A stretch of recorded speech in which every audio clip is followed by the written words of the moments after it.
Hello friends, this video on Ray Optics part 25 is brought to you by examfear.com. No more fear from exam. Please make sure that you have watched all the videos till part 24 before going ahead with part 25. Have covered total internal reflection. It is time that we study about refraction at spherical surfaces. Because now I have already introduced what is refraction of light, right? So now we will study refraction. How does refraction of light takes place at spherical surfaces? How does refraction of light take place by lenses? I mean with lens also, when you use lens, that time also refraction of light takes place. So now we will study about spherical surfaces and then lenses separately. So when we talk about refraction at a spherical surface, so what do you think we are going to study here?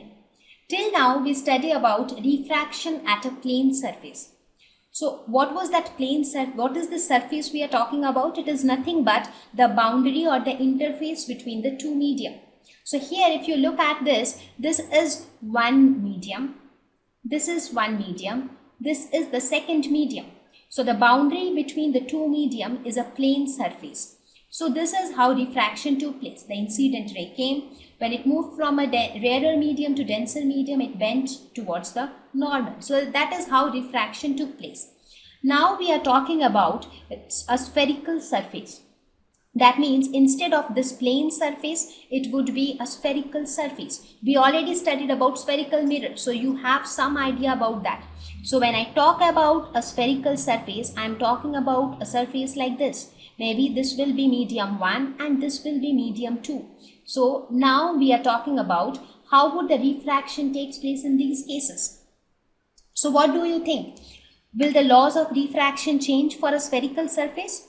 No, it will not, because if you consider a very big sphere and if you consider a small part of this big spherical surface, what is this small part?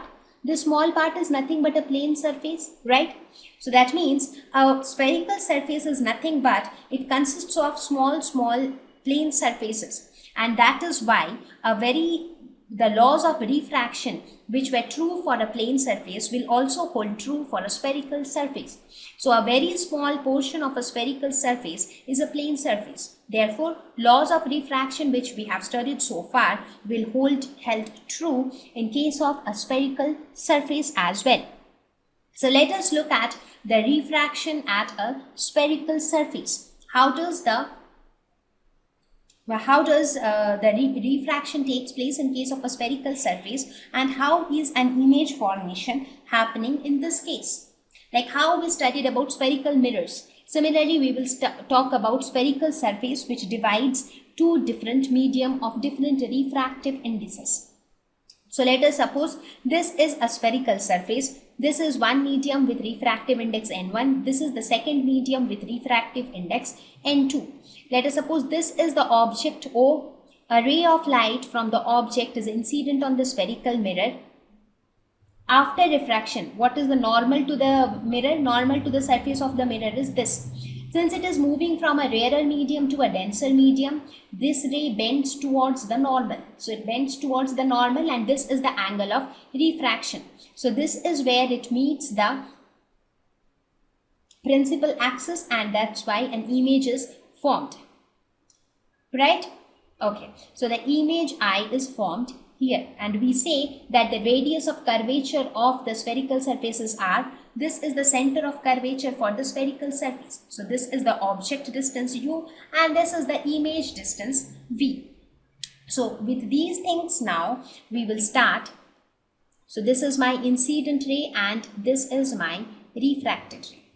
So with these assumptions or with these information in mind, let us now start to find out a relationship between the image distance, object distance, as well as the radius of curvature with the refractive indices of the two medium.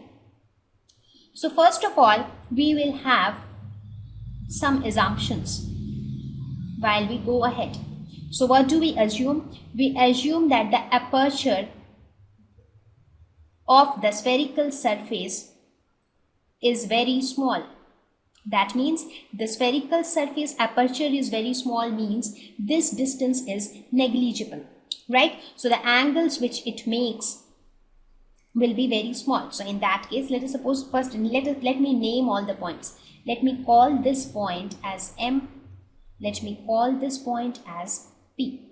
So we can say that tan of angle MOP, that is this angle. So tan of this angle would be nothing but this divided by this. So here when we say that the aperture is very small, that means this distance is very negligible. So if we can say that PC is nothing but P, this point. Okay, so we are not naming this point as something else. We are assuming this point to be P because we have assumed that the aperture is very small. So we can say that tan of angle MOP is equal to MP divided by OP. MP divided by OP. Similarly, we can say tan of angle MCP, that is this angle, will be equal to MP divided by CP. And similarly, tan of angle MIP, that is this angle, will be equal to MP divided by IP. Now for small angle approximations, for small angles, we can say that tan theta can be written as theta, right? So in this case, angle I can be written as angle MOP plus angle MCP. If you look at the triangle MOC, consider the triangle MOC. If you consider this triangle, angle I is an exterior angle. So this exterior angle should be equal to the sum of the opposite interior angles. Therefore, angle I is equal to angle MOP plus angle MCP. Now, what is angle MOP? Angle MOP is nothing but tan angle MOP, because just now I mentioned that for small angles tan theta is theta. So tan angle MOP is angle MOP, which is equal to MP divided by OP plus angle MCP. Angle MCP is equal to MP divided by CP, right? So this is my first equation. Also, we can say that now we have to include the angle of refraction, that is this angle R. So we can say now if you focus on this triangle MCI, in triangle MCI, we can say that angle MCP is equal to angle R plus angle MIP. So this is considering this triangle MCI. Right, here also the same thing. This is, if you consider this particular triangle, this angle MCP is the exterior angle and which is equal to the sum of the opposite interior angles, right? So this again we can write as angle R is equal to angle MCP minus angle MIP. So what is angle MCP? Angle MCP is nothing but MP by CP minus angle MIP is nothing but MP by IP. So we now name this equation as equation 2. Now from Snell's law, we know that sin I by sin R is equal to N21, that is N2 by N1.